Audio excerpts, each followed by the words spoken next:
US won't be asking Taliban permission to strike terror groups in Afghanistan. When US Central Command authorizes strikes against groups like I.SK or Alabama Qaeda in Afghanistan, they won't be negotiating with the Taliban about where and when they can drop bombs. While the US generally negotiates agreements with countries where it conducts strikes, the Pentagon considers Afghanistan essentially a free space, following the collapse of its elected government in August. We retain all necessary authorities to execute over-the-horizon counterterrorism operations, and we remain confident in these capabilities moving forward, Pentagon spokesman John Kirby told Military Times on Friday. Without speaking to specific rules of engagement surrounding airstrikes, there is currently no requirement to clear airspace with the Taliban, and we do not expect that any future over-the-horizon counterterrorism strikes would hinge on such a clearance.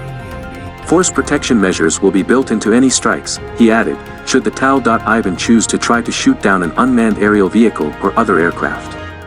Unfettered access to the airspace over Afghanistan will be key in the long-distance missions the Defense Department has promised it will continue, absent troops on the ground.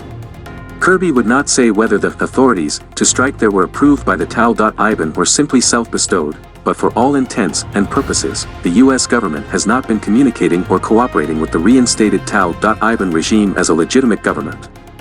The Air Force Inspector General is currently reviewing the investigation into the strike, to see whether any aspect of the process needs changing, as well as to recommend discipline for any of the authorities involved.